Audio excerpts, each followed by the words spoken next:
This is a special presentation of Wapaka Community Media and Wapaka Radio FM 96.3. This is the Candidates Forum recorded in Manawa on October 13th, 2016.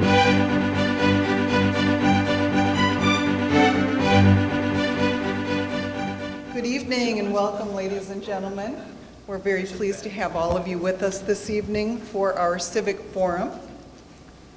I'd like to begin first of all by thanking our hosts here at the Masonic Center, Masonic Lodge number 82, for hosting this event this evening and making this lovely space available to us, and also providing the dinner for our candidates prior to this event.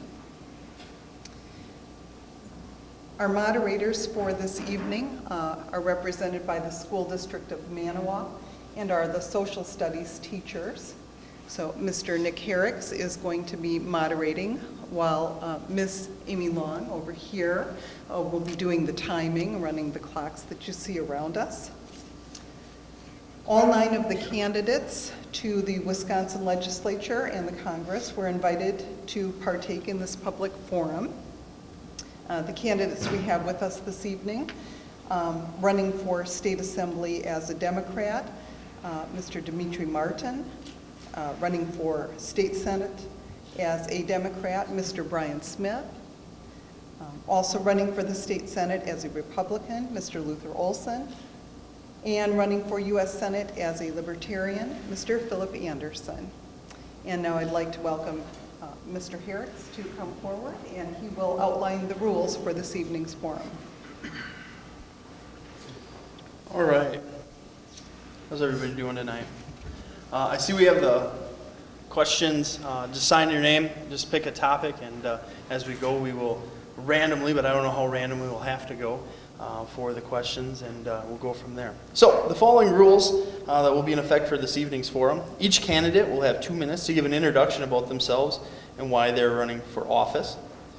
As members of the public enter this evening, those of you who wish to pose a question were asked to list their names to the topic of the question, which I just discussed. Each question was assigned, or will be assigned, a number. Questions will be picked via a random number generator. The individual who posed the question will be called forward. I'll probably come out in the crowd. I have a wireless mic. I'll come out in the crowd by the moderator, and then I'll allow you to state your question.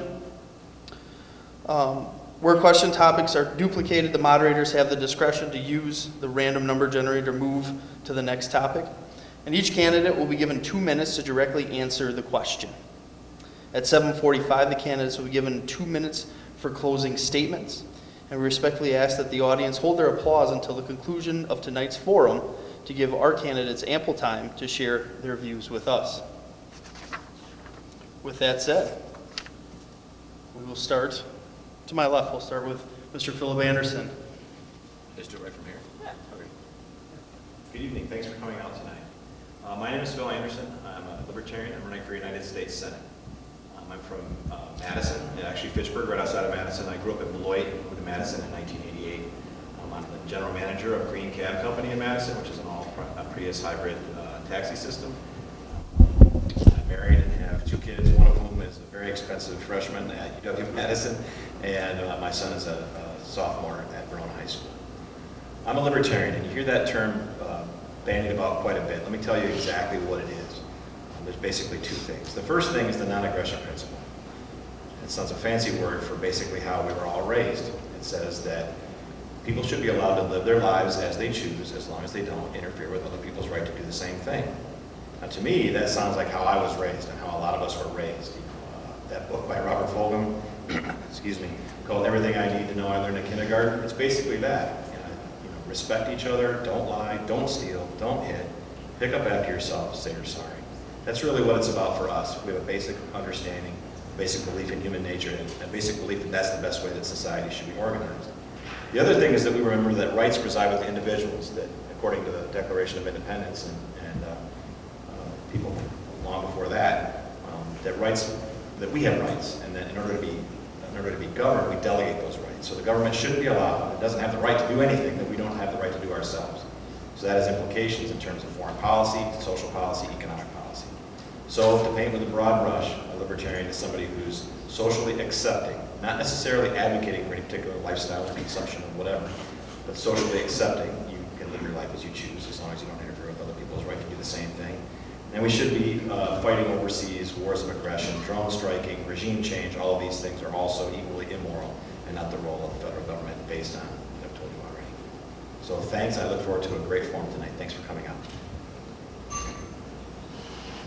Thank you. Next will be Mr. Dmitri Martin. Hi, I'm Dmitri Martin, and I'm running for State Assembly in the 40th District. I live in Waupaca, Wisconsin, and I moved to this area 20 years ago to take a job working for the Boy Scouts as an executive. And I ran the Twin Lakes District, which is Waupaca, Washera County, and Winnebago counties. And I've worked with volunteers across the district, service clubs, churches. I've been in all the elementary schools recruiting kids. I've worked with the parents and trained them to become leaders. And I've led district level meetings and recruited district level volunteers. I did that for about 7 years before I went into business for myself as a general contractor. And I built new homes for a living. I did that for a number of years and eventually turned my business into something that worked on existing homes, and I do home energy assessments, installation and improvements. And I work with Focused on Energy as a trade element. I decided to run for office because I believe that our political process is broken. What we have now is a pay-for-play system. A system where lobbyists and the corporations that they work for and the special interests bribe our politicians to pass laws. And the laws that get passed and the tax code that gets put forth and the budgets that get passed benefit those at the very top. It benefits the Walmarts of the world at the expense of the mom and pops on Main Street.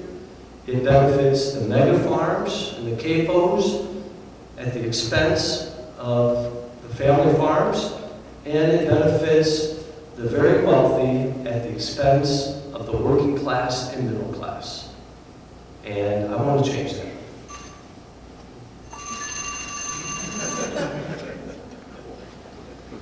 Next, Mr. Brian Smith. Thank you. My name is Brian Smith. As he has said, I am from the city of Waupaca. I was born and raised in Waupaca. I graduated from Waupaca High School. I went to the University of Wisconsin-Stevens Point, so I stayed pretty local here. I graduated in education as well as had a minor, an emphasis in accounting. I've been married to the same woman for 37 years. I'm very proud of that. We have 3 grown children and 5 grandchildren that live in the same area. I'm a former school teacher. I taught school for 11 years. While I was a school teacher, I was also a football coach, basketball coach, and just about every other extracurricular activity that they wanted you to do. And I was happy to do that. I was also the president of the Teachers Association at one of the positions I had, and I was that for 2 years, so I had the ability to be on the negotiation side. But now I'm an accountant. I have an accounting firm in Waupaca, and I also have one in Manawa, in downtown Manawa, that most of you people would know about. And I'm also the mayor of the city of Waupaca, and I've been the mayor of the city of Waupaca for 8 terms. This is my 15th year as the mayor. I was on the city council for 6 years before that, too. So that's, and also I forgot one other thing, too. I'm also a part owner with 3 of my brothers in a family business that started out as just a mom and pop tavern downtown, but we invested quite a bit of money in that and made it into a sports bar restaurant, which has really helped revitalize our downtown area. I guess I won't tell you why I'm running it. Next, Mr. Luther Olsen. Thank you and good evening. It's good to be here this evening. My wife and I live in Ripon, Wisconsin. I graduated from Brown High School. I went to UW-Madison degree in meat, math, and science, which sometimes works real well in the political world, or not.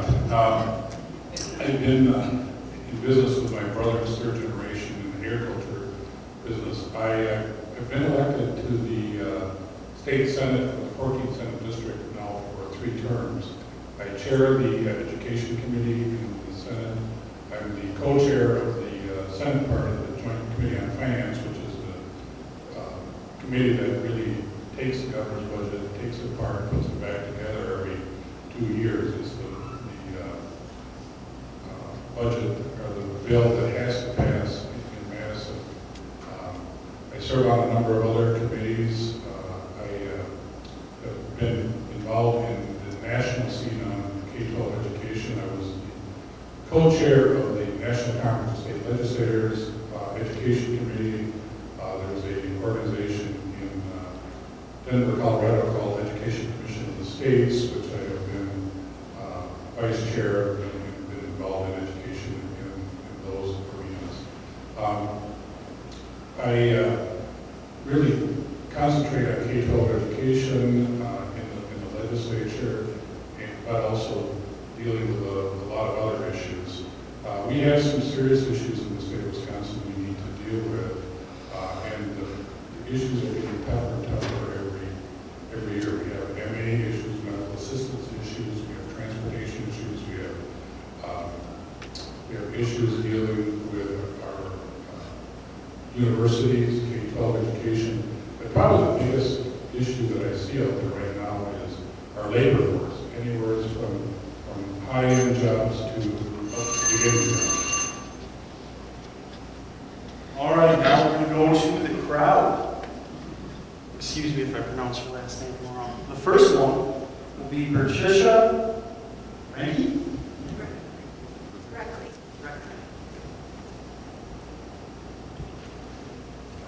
Well, it's great to hear that so many of you are involved in education.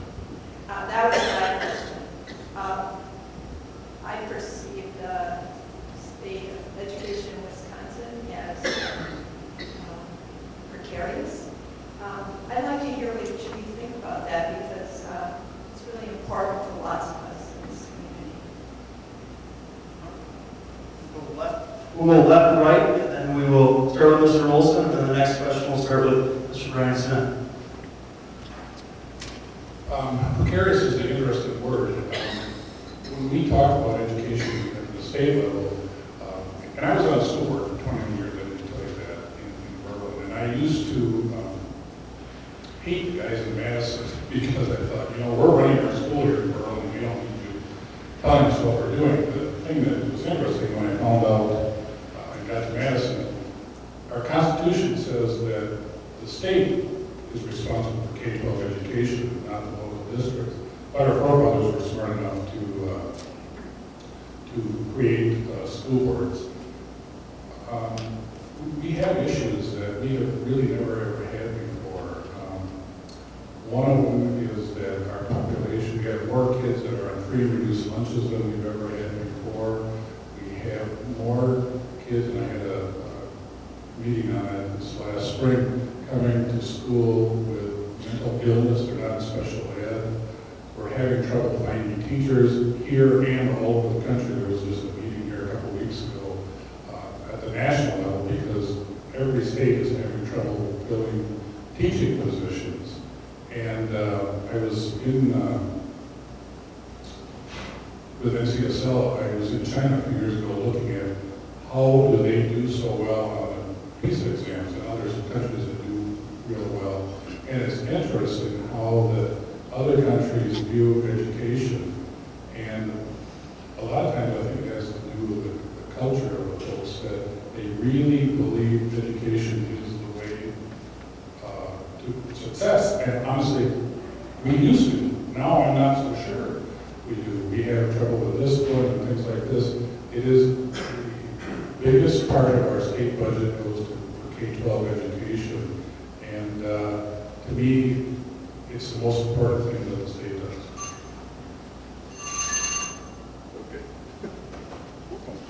That's right. Oh, thank you. I appreciate it. Education and precarious, I guess opens the door for us to just talk about education and where I see it from what's happened since the current legislator has been put in place and the current administration. First off, foremost, you are sitting in a school district that has seen a 15% decline in school funding since 2011. So you have less money now to work with than you did before. And that obviously makes it very difficult to do your job. And one of the toughest things that's happening in our state, and I don't understand why the legislators in Madison think this is a good idea and that it's going to work, but they're trying to fund 2 school systems within the state of Wisconsin. It's a public school system, which we are very familiar with, obviously, in our area, and then also the private voucher schools, the private schools. And we can't afford to pay for 2 school districts. We need to make sure that we take care of our public school districts. That money needs to stay in the public schools. In the last 6 years, we've lost $250 per pupil in the public schools, where the private schools have gained $940. And in many cases, that's more money than the state even gives us to take care of the pupils that are within our school district. So, and when you have this situation where you have labor issues, as Mr. Olsen has said, it really begs to wonder. I'm a former teacher. When I went into teaching, it was difficult to find a teaching position. Now, you can't find enough teachers to do that. And why is that? You really have to think about it.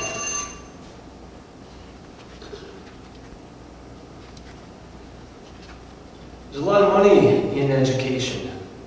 School districts in 1 year receive $47 billion, $47.5 billion. And there's a lot of private enterprises that are looking at that and thinking, geez, I would love to get a slice of that big chunk of money, right? And that's what the voucher school program is about. The voucher school program isn't about making for better education for our kids. The voucher school program is about some lobbyists trying to get a piece of that pie for their benefactors at the expense of our children. So we need to be funding our schools. The state promised 2/3 funding back in 1997, and it has consistently cut back on its promise of 2/3 funding. What's more, the state used to, when the 2/3 funding rule came into effect, distribute that equally based on a formula that involved pupils and other factors. Well, now what the state does is not only have they reduced the funding, but then they've complicated the formula by throwing in special benefits to certain school districts, taking away from others. We need to equalize that formula. There's no reason why some school districts should be getting extra money at the expense of Manawa and the rest of the schools of this district. Our school districts in the last 6 years have suffered a 4.3 decrease in funding. Manawa's suffered a 15%. How is that fair? Right? And who sat in office and made some of the decisions as to where the funding was going to go? I would say it was the establishment.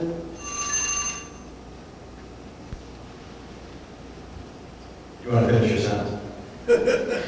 Yes. You're on a roll. I'll cede some time. Okay. My answer's going to be short. I was just looking at Mr. Olsen and say that your hands are not clean, sir. And neither are my opponents' hands clean in this endeavor. Matter of fact, anyone voting for voucher schools when they also voted not to fund our public schools needs to take a good look in the mirror because their hands are not clean either. I guess I have about a minute. I'm going to answer the question. I'm running for federal office, so it's a different question for me. But if I could wave a magic wand, I'd get rid of the Federal Department of Education. There's nothing that goes on at the federal level. in regards to education that can't be done on the state level. And that is keeping tax money here that goes to fund that messed up bureaucracy, and decision-making here as well in terms of curriculum and funding and how to best educate our kids, whether they're your average kids that go to public schools or special needs kids or kids that don't have English as a first language, whatever that might be. Parents, first of all, and secondarily teachers, the people that are in the communities make the best decisions about education. So however we manage education at the state level, let's try to get the federal Department of Education out of the way so that we can make those decisions with the money that's in the state, and we can care the best for our kids and not be sending, billions of dollars to Washington and having only some of it come back and then with strings attached. Thanks.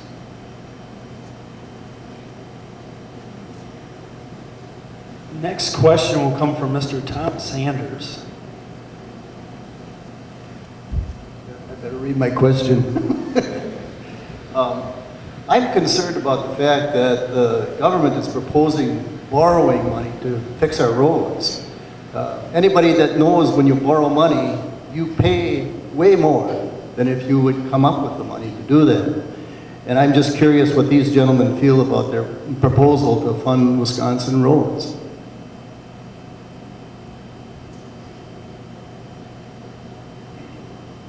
Thank you. Your question was actually about borrowing money and funding the roads.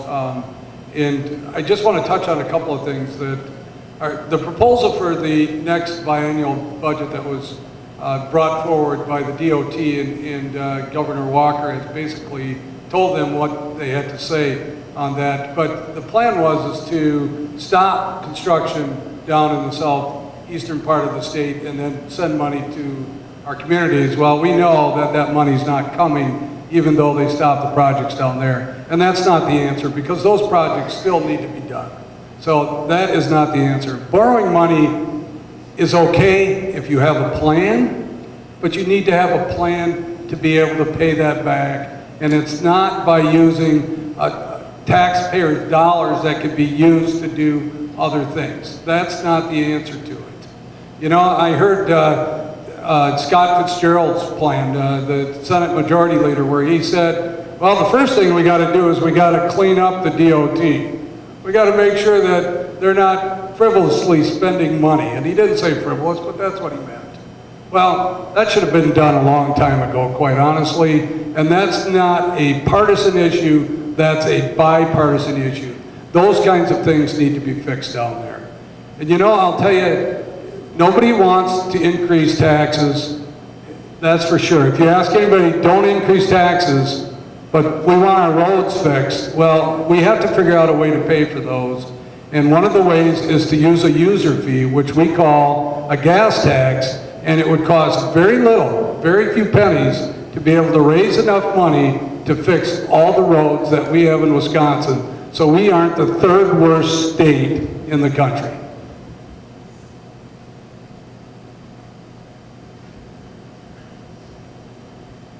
The Department of Transportation did an analysis that shows that Wisconsin has the third worst roads in the nation. Now, that's pretty embarrassing. Another study was done that showed that it cost Wisconsin motorists $6 billion a year due to deficient roads, causing extra vehicle wear and tear, delays, and traffic accidents. $6 billion. So we need to take care of our roads. We shouldn't be borrowing money. That's irresponsible and that's not sustainable. We need to get our priorities straight. What's more important, safe roads or building a stadium in Milwaukee? Or giving a bunch of millionaires tax breaks with the manufacturing and agricultural tax credit that went to 78% of people who just earn $1 million or more. We need to take care of our roads, and the solution, how do we come up with the funding? Well, there's money out there if we put it to use for roads as opposed to special tax breaks for various benefactors. But one idea that I thought was quite good is to form regional transit authorities that would have taxing jurisdiction. So, in other words, instead of the state coming up with some statewide plan and imposing it upon every citizen in the state, let's break the state up into different regions and have those regions come up with their own answers. Our answers are not going to be the same as Milwaukee's or Madison's, and the amount that we would ultimately decide, if we decide to pay for it through taxes, should probably be a different amount than what they're going to pay down in Milwaukee or Madison. So that's the direction I think we should take. To your point, sir, the government should not be borrowing money for anything. It's bad business, but it's also immoral. The government doesn't borrow money on its own behalf. The government is there because it's supposed to be representing us. And the us is different all the time. So it's the same with the state government as the federal government. If the government is borrowing money for anything, roads or whatever it might be, then they're creating an obligation for people that aren't even taxpayers yet, that aren't even born yet, that never consented to these things, that never voted for their very representatives, who then borrowed the money. It's completely messed up. There should be, as a libertarian, I'm not a big fan of too many laws or regulations, but I'm in favor of a balanced budget amendment at the federal level. I'm in favor of anything that balances the budget without borrowing money. If that means making hard decisions or transitioning tax burdens from something more general like property taxes to something more consumption-based like a gas tax, whatever that might be, and trying to get rid of as much bureaucracy as possible, which is also part of the problem where a lot of the waste, fraud, and abuse takes place, not only at the federal level but at the state level. Those are the things we need to do, but we should definitely not be borrowing money. It's, as I mentioned in my opening statement, I understand, like our founding fathers do, and I think like most of us do, that we're the ones that have rights. Individuals have rights. We delegate them to government to get things done on our behalf. For example, the federal government provides for a common defense. That's something we all sort of consent to, right? But we don't consent to have, we can't consent to have money borrowed by people that represent us who then turn around and that obligation is created for our children, our grandchildren. It's just, it's immoral. It's not right, no matter the purpose. So let's get back to sound fiscal policy and an understanding that we have rights, we delegate them, and our government regularly goes above and beyond that for political favors, or just because they're afraid to tell you the truth. We need to stop spending on this, we need to start spending on that. Politicians in general have a hard time giving difficult answers. I don't.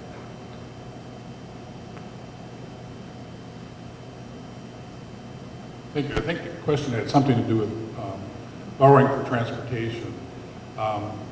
You do have to borrow for transportation. When we build a road or a bridge, for instance, that lasts 40, 50 years, hopefully, or more, and we just don't have enough money to pay for it all right now because the next generation is going to use that bridge. The thing that we have to be careful of is making sure that the amount of debt service we have does not grow too fast. And right now, it's a little better than 20%. In other words, for every dollar we bring in, about 20 cents goes for debt service. And the governor proposed, I think it was $1.3 billion of bonding in the last budget. Some of my colleagues fought that. We got it down to 850, but really we got it down to 500 million. And then we put on the budget that 350 joint finance would have to vote for. And when that came up, I voted against that because, and the reason I did is the debt service would come out of general purpose revenue, which is the money that goes for schools and universities and everything else. And to me, that's not what we should be doing. I lost that vote, which sometimes you lose votes, that's the way life is. But where we've got ourselves in a predicament is more and more vehicles get better gas mileage. Semis get better mileage, and so you can drive more miles, not use as much gas, and the revenue is not there. We get about $30 million a year increase in transportation gas tax than the previous year. That isn't really enough because the cost of building roads is going up faster than that. So we really do have to look at, and Brian is right, it's a user fee, and we have to pay because we're going to pay one way or another, either for roads or repairs. All right, next, Barb Fay Wise. Easy.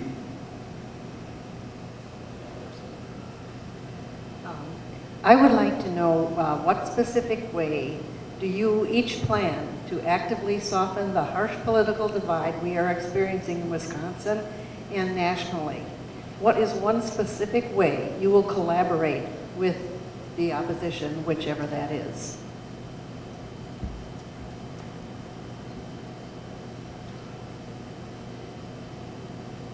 So I think that the root of so much of our problems within the state rests with the pay-for-play system that we have and the money coming from lobbyists to our legislators, causing them to pass laws that benefit these corporations behind the lobbyists and the special interests. My plan is to pass legislation that says if you're running for office in the state of Wisconsin, you can only accept campaign contributions from your constituents. And here's where the bipartisanship comes in. Because I have a plan to pass this legislation, and I realize that this is going to be difficult to pass.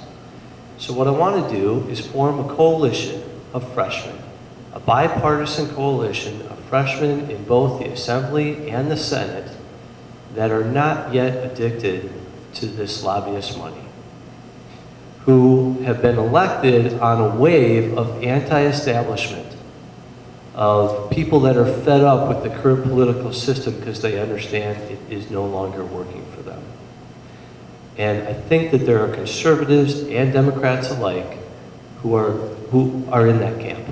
So I will reach out across the aisle and I will try and push this through as a coalition. The other thing that I'm doing is I'm collecting signatures on petitions by my constituents that support this. And I'm specifically collecting signatures not only from Democrats, but Republicans.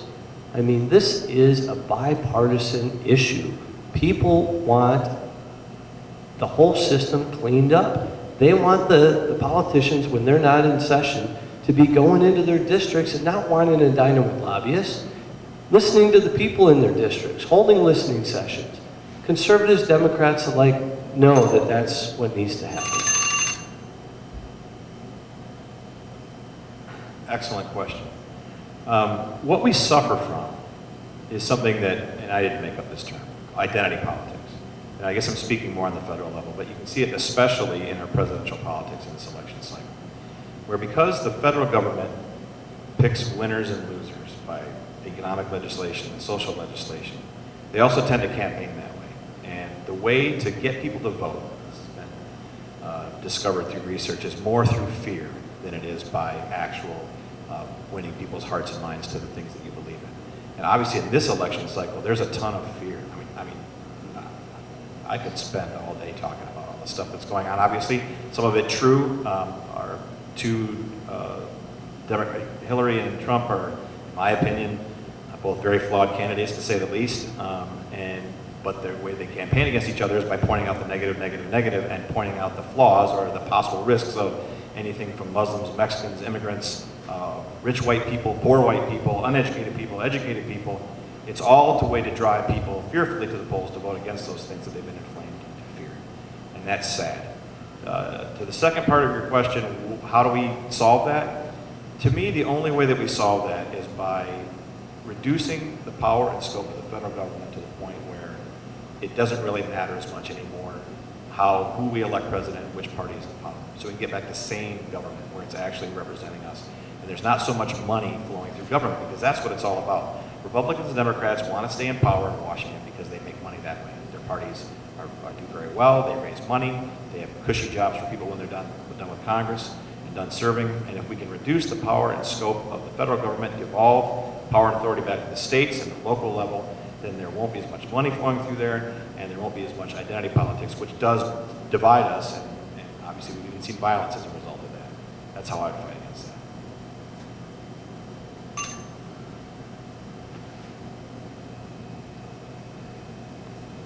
Great question. If you look at the bills that were signed into law this last year, it's about in the mid-90s that were bipartisan. In other words, Democrats, Republicans voted for them. A lot of times both parties members co-authored them. You only really hear about the partisan stuff, the stuff that we disagree on. And it really isn't as much as you think it is. But it's on some big things, I'll be honest with you. Personally, how am I going to make a difference? I think I have in the past. I've worked with party on the other side when I was in the majority, when I was in the minority, back in the majority again. One of the things that makes me a little upset about what's going on in politics whatsoever is we can agree to disagree. I mean, you know, we all have different perspectives on things, but that doesn't mean we don't have to like each other, or not like each other. And I have some really good friends that are Democrats I work very closely with, but just because we disagree doesn't mean I have to hate you and everything that comes out of your mouth is no good. And unfortunately, that's what's going on. Compromise has become a dirty word. But honestly, compromise is the grease that makes democracy work. And either, you know, you listen to, and people listen to talk radio or cable news and say, well, they're working with the other side, they must not be true to their party and the whole 9 yards. And so people get themselves in corners they can't get out. I have honestly never really worried about that, and probably to my own detriment with my own party, but I just feel that everybody's there for a good reason and we need to work together. So I agree, we need to solve this.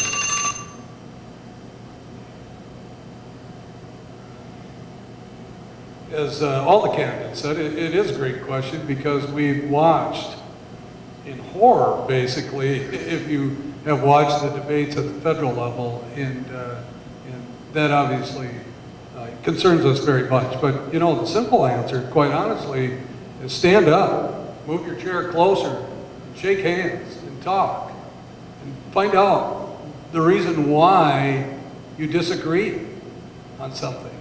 Instead of having your mind made up before you walk in to make the tough decision, find out why the opposition doesn't agree with you. It's the simplest way to do it. I got to tell you, as the mayor of City of Waupaca, the biggest difference I see between the city and the state government is when we get together, we have 10 council members and the mayor, there's 11 of us, we try to make 100% of the people agree with what we're trying to do there. Do we accomplish 100%? No. But we certainly try, and we get it quite a few times. We don't worry about just the 51% and the heck with the other 49% of the people. It's the wrong way to look at things. And that scares me, you know, and obviously, you know, they call the Democrats too far left and they call the Republicans too far right, and there isn't anybody really in the middle.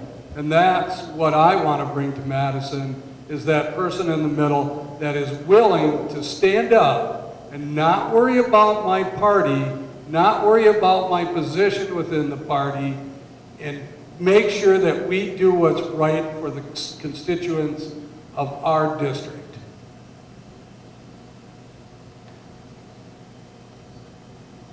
Next will be Mr. Mike Miller. Hi, my name is Mike Miller. I'm an alderman here in the city of Manawa.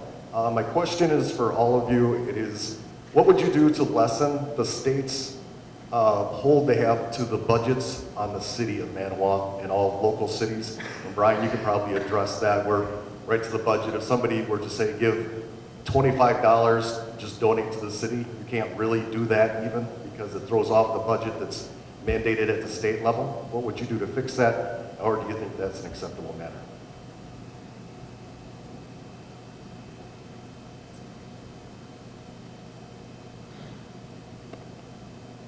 Well, I hope you're not disappointed that I get to answer this first. I directed it at Brian. But I think it raises a really important point about kind of something that I mentioned before, and that is individual rights and rights of local municipalities vis-a-vis the state. There's a lot of things we've seen recently where the state has preempted local legislation.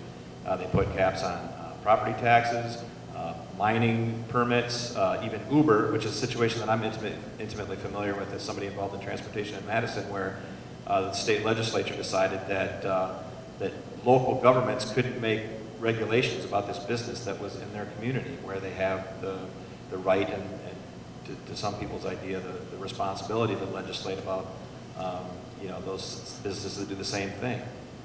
All authority comes from individuals, and then local government is the best to make decisions about budgets, about schools, about revenue, about roads, everything. And the idea that the state, especially a supposedly conservative Republican state party, feels that it's okay to preempt legislation or rules that are made or want to be made at the county or the local level, to me, it's hypocritical. And it's not really conservative. It's certainly not libertarian, obviously, but it's not even really conservative. All authority, as much as possible, should stay with the individual, with the local unit of government, insofar as that's possible. And that includes rules about budgets and things like that, too.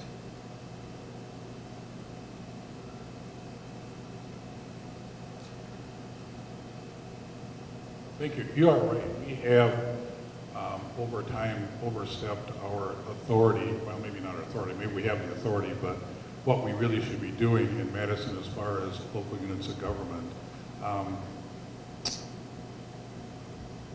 It's what happens, and one of the things that concerns me is there's a lot of folks that get elected to Madison, to the legislature, that were never on a school board or a city council or county board or town board and things like that. Those of us who are there that have been in the local trenches understand that we're not stupid. You guys know what to do. What happens is people, your constituents, a lot of times come to Madison and say, I don't like that my city taxes are going up, or my county taxes are going up, or this or that is happening. And they get the ear of the legislators and they say, oh, well, we'll take care of that for you. And we wind up doing it. The thing that concerns me is if you pinch the shoe too tight, you just don't, you can't walk. And one of the things that concerns me about our local communities is with the revenue limits and cost controls, or whatever you call it, we're making it very difficult for communities to fix their roads, to hire police, to do what they need to do. Now we say, well, you have an alternative. You can get the support of the voters in your community to raise your taxes higher than a certain amount, and you have that right and opportunity. But it's a lot of work, and when you're trying to, for instance, run a school district or a city, and you've got to go out and sell a referendum, you know, that's really not what you got elected to do. You got elected to run the thing, and I think we've gone too far, honestly. Well, it's a great question, because when I decided back in May to run for state senate, the number one reason that I ran is because of local control. That the cities have lost, and I'm saying cities because you are a city individual and I'm a city, but it's not just the cities, it's the towns, it's the villages, it's the school districts, it's the county. And I agree, you know, if my father was still alive, or if he just woke up and he said, hey, the Republicans are controlling what we're doing at the locals, he would say, you got to be kidding, the Republicans never want local control. They want less government at the state level. But that's not what's happened here. So it's the main reason that I'm running. I love the comment that he makes where he talks to his constituents and the people say, hey, we don't want our taxes to go up. They forgot. The legislators forgot to ask the one big question. Okay, you don't want your taxes to go up. Okay, what service do you want me to cut? What do you want me to get rid of? You want me to get rid of your police force? You want me to get rid of your library? I agree we want to keep taxes down. But we know what's best. I have fish fries with all of my constituents. I talk to my people. I ask the right questions to know what the people in my community want. That's why I really believe it's time to find new people that understand what the locals want, because that's the most important part, are the constituents that you are representing.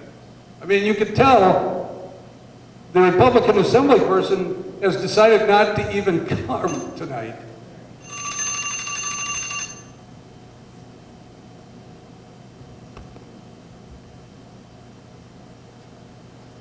All right, well, you know, we don't tell private enterprise what their limit is on revenue. You know, isn't the current establishment supposed to be free market? Who knows better than the customer what to pay for a product or a company what to charge for it? I think the same thing holds true with our municipalities. I mean, the local level towns, villages, and cities know what their issues are. Someone down in Madison does not know.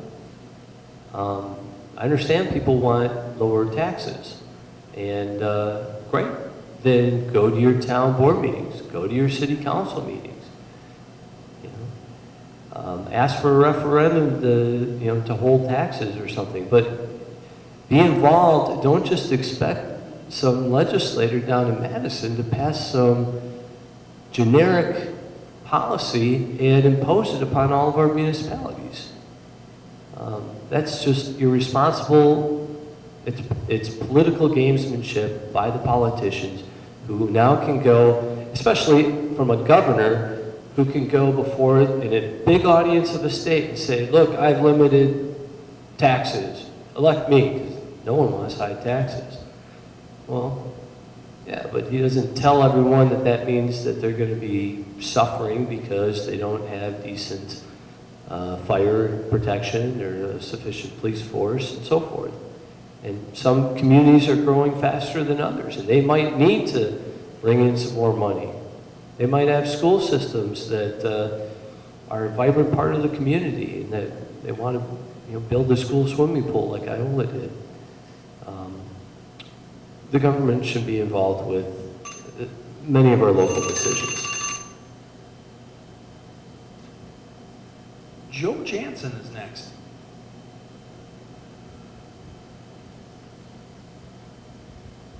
First of all, I would actually like to ask the organizers, can we all assume that you did invite Kevin Peterson? And if you could, at some point, let us know what his answer was as to why he did not show up. So when you get a chance, that would be great.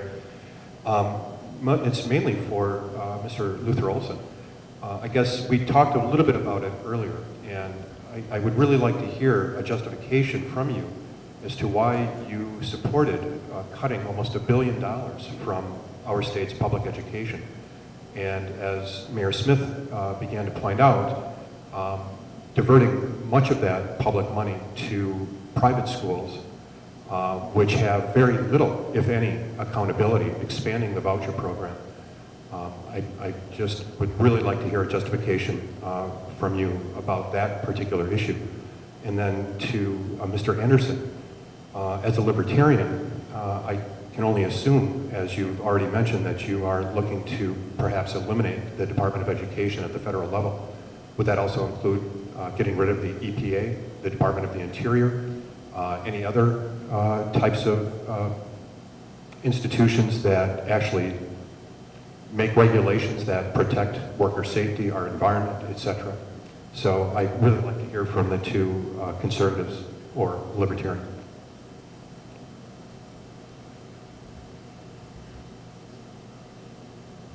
Thank you. A number of years ago, well, I think it was when Governor McCullum was governor, we were giving money to schools and spending money, and we were spending more than we were bringing in. So what we did is we sold the tobacco settlement off, securitized that, used that one-time money for continuing costs. Then when Governor Doyle became governor, he took the transportation money, and we used that for schools, because we really didn't want to cut schools, we just wanted to continue to increase it. So we, for a number of years, took transportation money and spent it on education, and then borrowed money to keep building roads. Then the last year Governor Doyle was in office, we were really in a recession, but we kept spending, and so we were lucky enough to get the stimulus money from the federal government. So we used that. What happened is he cut the money, GPR money for schools, used the one-time federal money, and then when Governor Walker got elected, there was no money in the GPR to continue to fund schools. In fact, we had a serious deficit. So that's why he said, okay, I'm going to have to cut the budget. And I was not happy. It was $516 per kid. I'll be right honest with you. That's what it was. That's where Act 10 came from, to reduce costs that schools had in labor, things like this. It didn't quite do the whole thing. But that's why the cut was made. Other states made cuts or didn't increase when we were continuing to increase, and all of a sudden now we have no money. I got 6 seconds for the choice question. The governor ran on expanding school choice, got elected, and that's what happened. I mean, he got elected because he said, I'm going to expand school choice, and we wound up doing it. The thing that, and I've always said, can I keep going? Yeah, because you really want to know the answer. I've always said we can't fund 2 school districts, and you're right, I've said that. What's interesting, when we expanded school choice statewide, it was no longer state money. It came from the property taxpayers. So the money that schools get GPR stayed the same. It's just that the voucher schools are now paid for by property taxes. Ms. Long, can we make sure that Mr. Smith has a little bit longer as well? I don't think the question was necessarily directed at me because, yeah, I mean, I didn't vote to gut our public school systems, and then say that I was against it, but I still voted in favor of it. I'm having a hard time with that, quite honestly. The governor was elected because of school choice. I mean, that's a stretch. I'm sorry. That's unrealistic to believe that he was elected because of one issue. One issue. And even if he was elected, you have your own brains. You know that you can't fund 2 systems within the state of Wisconsin. We know we can't do that. And if you do decide to do that, don't take it away from the public schools and give it to the private schools where you have no control over what they teach, what the qualifications are of the teachers, and it normally benefits the wealthy individuals in our state. So I'll actually reduce my time to make up for his.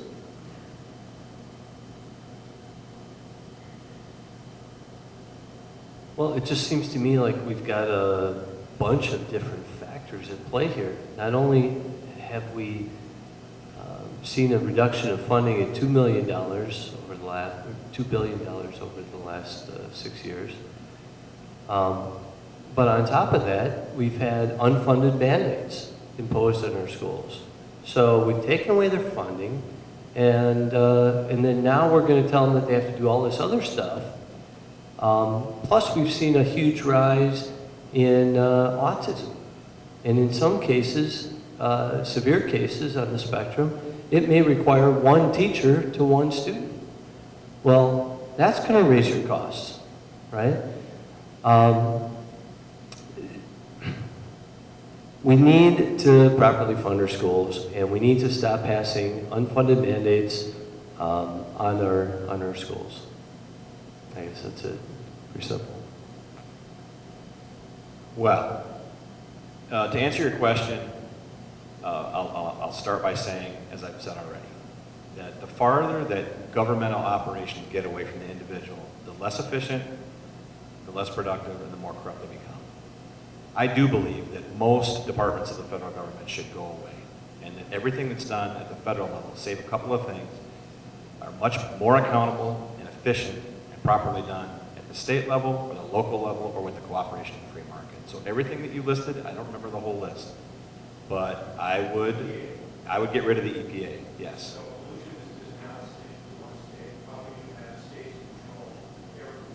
Pollution is a property rights issue.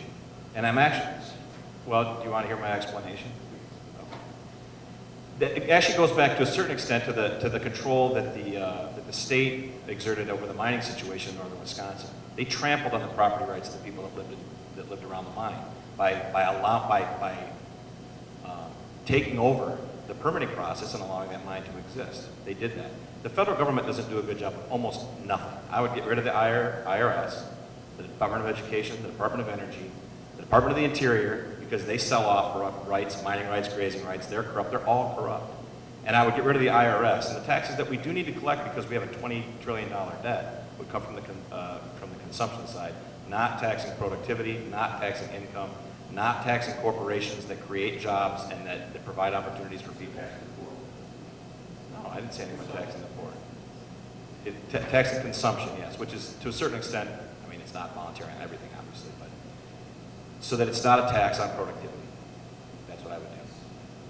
I welcome your disagreement and thank you for the question. This actually a question that's more proper to, obviously, to me, and that's why you asked me of it, but I really believe, and there's tons of evidence in my estimation, in my investigation, that the federal government does a terrible job of almost everything.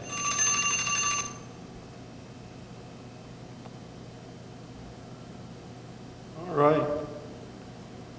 I have a name crossed out and then a name written next to it. So I'm going to go with the name that isn't crossed out. Barb Cobb.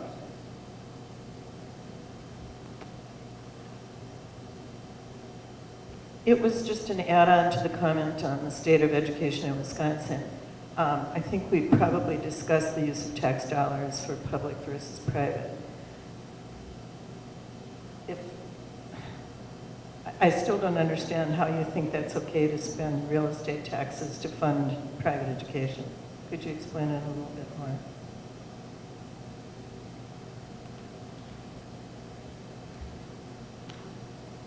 I think it's ludicrous.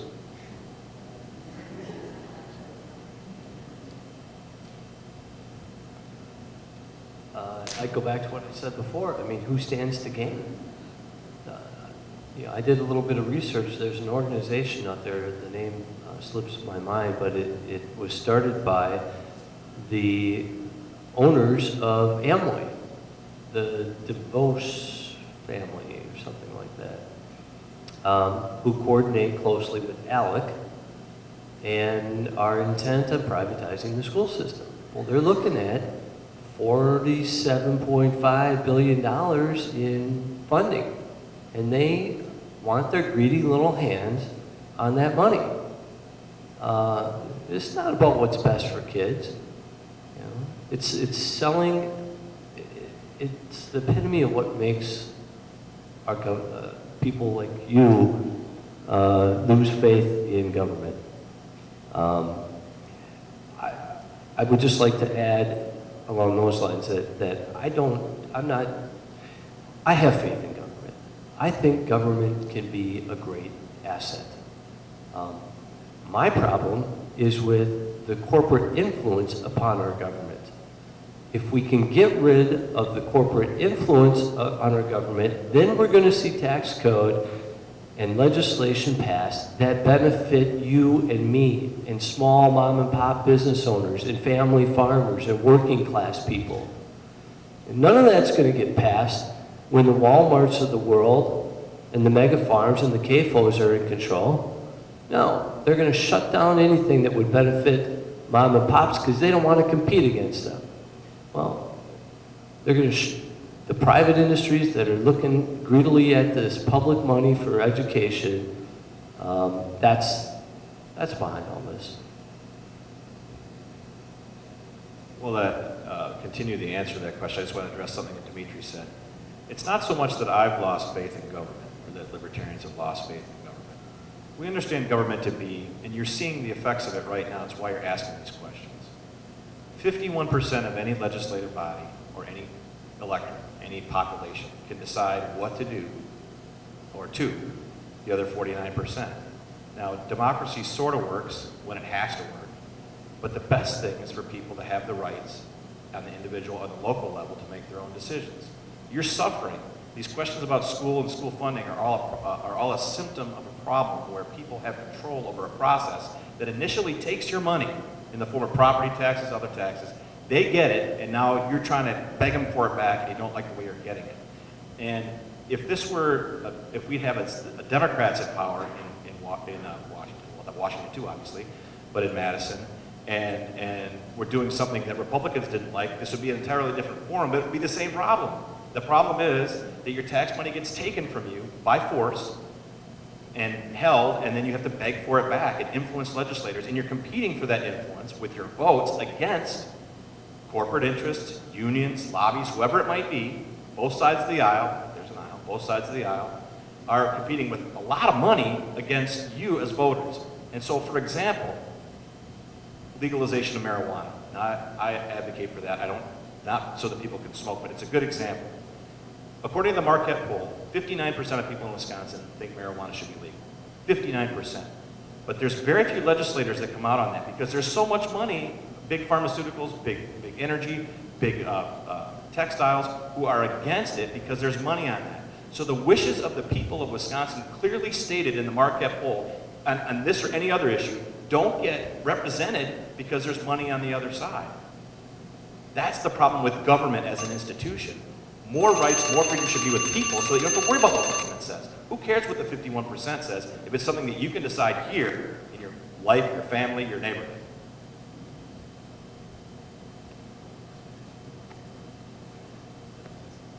Thank you. Wisconsin was the birthplace of school choice, and really where that came from was that in Milwaukee MPS, if you had any kind of money, you moved out of town or you sent your kids to a private school. And unfortunately, what was happening in MPS used to be a great school district, but really, as Howard Fuller, the superintendent back then, said, it became a dropout factory. And the lady who was the mother of school choice was a black Democrat representative from Milwaukee who said, we have to do something because my people are not being successful in these schools. And so that's where it started from, and it's a program for low-income people. You know, we talk about all this money and stuff, but really, most of the schools are, pretty much all of them are nonprofit. A lot of them are religious schools and things like that. The ones out here in the state are mostly religious schools. But it was a way to get kids to a school that their parents felt met their need. That's really where it came from. Then, of course, like anything else it seems like in government, it just expands because people in Racine said, well, if Milwaukee's got it, we'd like it. Well, then Racine got it. And the governor did. He ran on two things, lowering taxes and expanding school choice. That's what he ran on. And we worked hard not to have big expansion of school choice, but eventually it is now a statewide program, but it's only for low-income people. I mean, if you I think it's 185% of poverty is, if you're anything over that, you cannot send your kid to a private school and get paid by the state. So it's a program for private or for poor people. All right, we're out of questions written down. Does anybody else? We have time for one more. Anybody from the crowd? All right.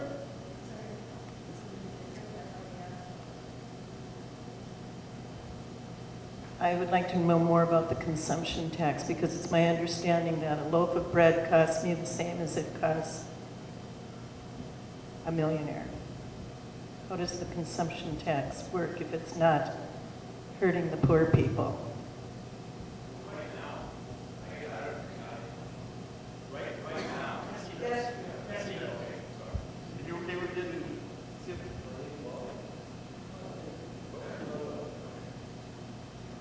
I don't have the specifics of that plan in particular. I am ascribing to the plan of our party's nominee, Gary Johnson, but I do know that his plan would exempt certain things like things that are already exempt from the sales tax now, basic food, things like that.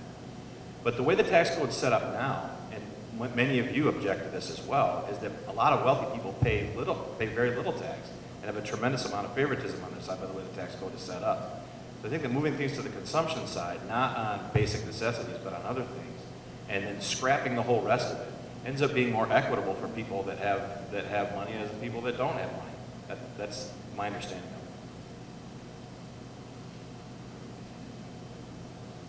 Well, ask any economist and they'll tell you that a consumption tax is a regressive tax.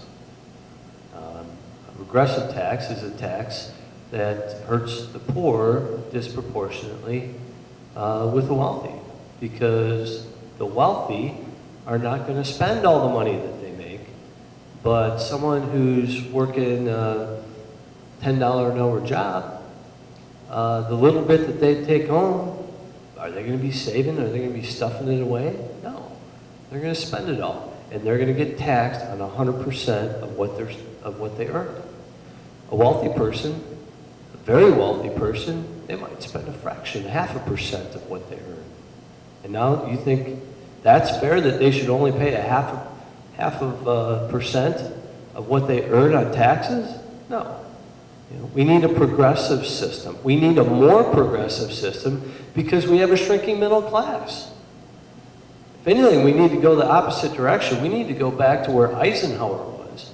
Eisenhower pulled us out of the recession, and he did it by a progressive taxation system that got progressively higher and higher as people earn more and more income. And I'll tell you, wealthy people are not going to like to hear this, but it was as high as 90%. But we got out of the Depression, and we got our middle class back. And I'm not necessarily saying we need to go 90%, but we sure as hell need to have a progressive tax system. Thank you.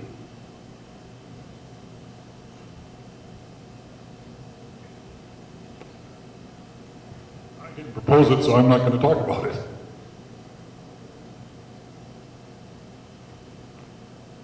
When you start talking taxes, income tax, sales tax, well, that's my job. So I feel like I have to make a couple of comments on that, quite honestly. The consumption tax basically is a sales tax, and sales tax in the state of Wisconsin has stayed constant.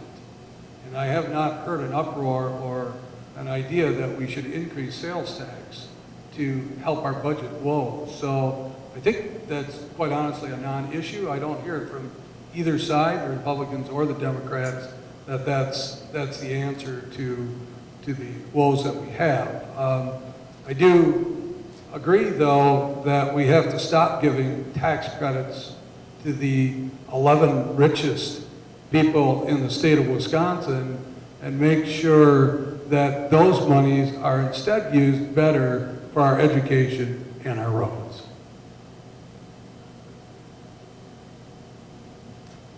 All right, now we're going to move on to closing arguments because we do have two opposing candidates here. I'm going to have them go last, and we'll continue our circular order. We're going to start with Dmitri this time, then we'll go to Mr. Anderson, and then we'll come around to Mr. Olsen, and then Mr. Smith finally.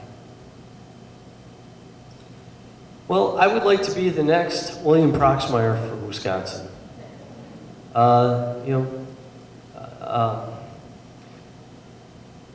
William Proxmire was loved by the people in Wisconsin. And he was loved by the people because he loved the people back. Because when he wasn't in session, he was out attending meetings. He was at school board meetings. He would shake hands. He would get calluses on his hands from shaking so much, and he would show off his calluses. He was so proud of them.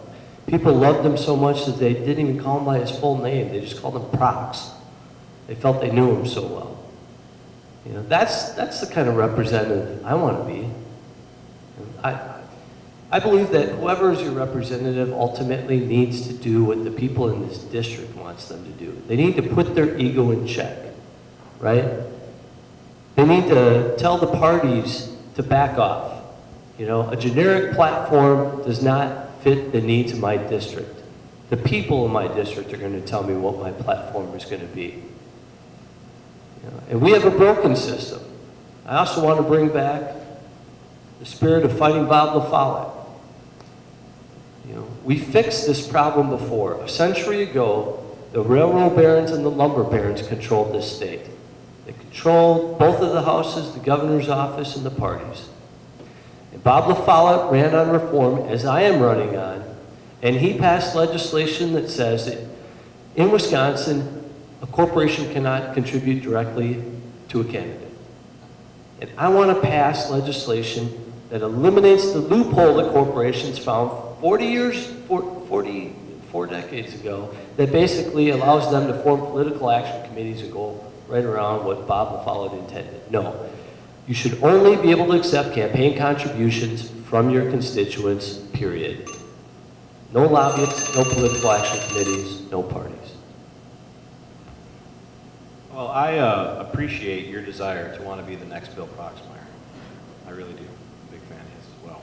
I don't think it's possible, though, at the federal level. And I think Mr. Olsen actually pointed out an interesting facet of what I'm running against as a libertarian. And that's he talks about his positions on things and then talks about the governor's position on things. And then what happens is not his position, it's the governor's position. The same is the case for the people that I'm running against, Russ Feingold and Ron Johnson. They've got positions on things that they don't get a chance to manifest it because they go to Washington and they do the bidding of their parties. Let me give you an example in Ron Johnson's case. He is supposedly pro-life, supposedly against the government spying on us, supposedly for fiscal conservatism. The omnibus bill that was passed with his yes vote right before Christmas when they let out contained all of those things. But he was basically instructed by the Republican leadership in the Senate that it was a must-pass, that you had to do that. So he did that because the money and the power and the ability to serve and the position that the committee chairmanships and everything that goes along with serving in the House or the Senate are all based on the approval and support of your party, which is where all the money is. Same case with the state, I believe, too, but certainly more so with the federal government. You have to obey what the party says. You can come in a campaign and say, I'm for this or I'm for that. You can be Russ Feingold and say, I'm championing the little guy and I'm going to do whatever. But when you go to Washington, you do what they say. Because if you don't, you're not going to get a chairmanship, you're not going to get reelected. You can't separate the candidate from the party in federal politics in the Republican and Democrat party. And Russ Feingold is the same way. This is a guy who was supposedly a champion of the little guy, got beat in 2010, didn't run for governor in 2012 with the recall, didn't run in 2014 for governor, was waiting to run for Senate again because he really wanted to get back to Washington and because his party wanted him available to run again in 2016. That's how federal big party politics work. That's what I'm running against.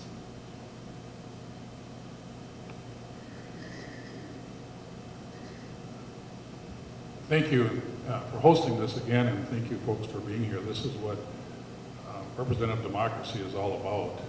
People coming and listening to candidates and talk about their views and what they stand for and what issues they're concerned about. I'm sort of unique in the state Republican caucus. They even call me probably the most moderate one there, which works some days and doesn't work the other days because my colleagues get a little upset with me for that. I've also been called one of the members of the Common Sense Caucus, that, when you talk to Luther and a couple of his colleagues, they know what's going on, they talk common sense, and they just don't do the rhetoric. But let me tell you how I make decisions in this job. I look at this job as a delegate and a trustee of the district. And as you know, a delegate gets elected to go someplace and put forth and do the wishes of the people who elected them. That's what the delegate does. But also a trustee. And as you know, if you've ever been a trustee, you are given the power to make decisions that the people who sent you there really aren't up on, don't know, because we do a lot of things that are pretty mundane, and people really don't. It's not a big deal to a lot of folks, but it is to some people. And you can't be the trustee and have the faith of the folks that you represent if you're not the delegate. And so I have to balance those things in every decision I make. And when you're in politics, you win some, you lose some, you have to know when to hold them and when to fold them. It's because you have to fight another day, because that's the way it is. It's not just a one-shot deal. You have to have relationships with everyone, and you have to keep those. Thank you. I want to treat this more as a summary. I want to talk about things that I learned today, actually, as I sat here. And I think I've heard across the board that local control is very important. My opponent even says that, even though they have somewhere around 99 unfunded mandates that they have sent down to the local governments. But he agrees that it's okay, that we do need local control. And I agree that you are a part of that local control because you're here tonight. You think what you are doing here is going to make a difference. And it does to me. It does to me that you're here and you're interested in what I have to say and what I'm going to do. And I'm going to go down to Madison and I'm going to do what you have asked me to do. That's the biggest difference I have. It's interesting that my opponent calls himself a moderate. This is where I tell everybody it's time for you to do your own research on the incumbents and the candidates that are running. Because my opponent has voted 100% with Scott Fitzgerald, who is the Senate Minority Republican leader. 100%. But he said he voted against borrowing for transportation. 100%. He worked with the other party. 100% he voted with Scott Fitzgerald. He wants to compromise. 100% with Scott Fitzgerald and the Republicans. We can't afford 2 schools. 100% with Scott Fitzgerald and the rest of the Republicans. And if you're voting for what our governor has ran on and you believe that's the right answer, then we don't need legislation anymore. Let's just have the governor decide everything for us.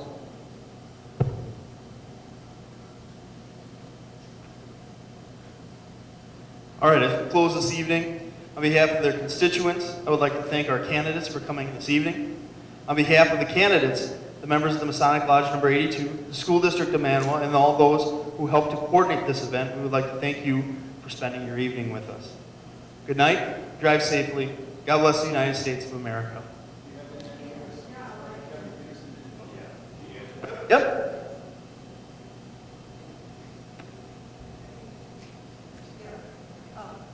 We extended invitations to all of the candidates, and as I understand, some of them had other commitments and were unable to attend.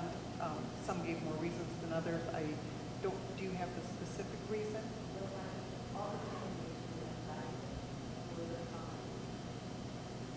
Mr. Anderson, contenders for the U.S. Senate, Ron Johnson, and Ross Feingold. Dmitri Martin's opponent, oh, I'm sorry, the incumbent, Kevin Peterson was invited, and Mike Gallagher and Tom Nelson were invited. So all 9 candidates, and we're very pleased that 4 participated tonight. All candidates were given the choice of 4 dates. Everybody responded. The 5 do not see responded in a negative. And no specific reason was given except that they were unavailable. Thank you. Thank you so much, again, to our hosts here at the Masonic Lodge. It was a pleasure to be with everyone this evening. Thank you, and have safe travels home. Thanks.